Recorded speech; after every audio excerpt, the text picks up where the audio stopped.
សុស្ដីបងប្អូនទាំងអស់គ្នាថ្ងៃនេះខ្ញុំចង់នាំអារម្មណ៍ទាំងអស់គ្នាឲ្យស្គាល់មុខម្ហូបមួយយ៉ាងដែលមានប្រជាប្រិយភាពមែនទែននោះគឺមានឈ្មោះថាស៊ុបសរសៃកែងសាច់គោស្រស់ដែលជាម្ហូបមួយយ៉ាងដែល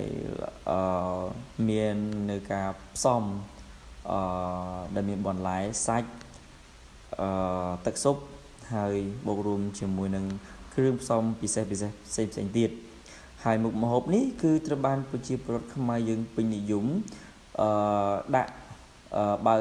លក់នៅតាមភោជនីយដ្ឋានហាងរីសតនិងពេលខ្លះទៀតមុខម្ហូបនេះត្រូវបានប្រើប្រាស់នៅក្នុងពិធី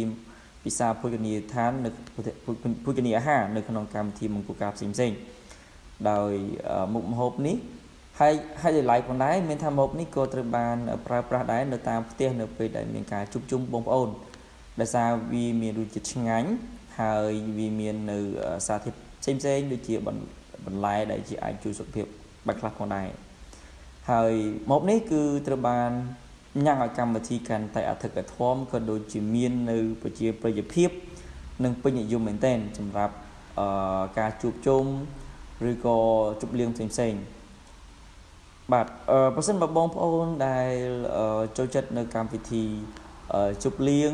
ឬក៏កម្មវិធីជួបជុំផ្សេងសូមកុំភ្លេចស៊ុបសាច់សរសៃកែងនិងសាច់គោស្រស់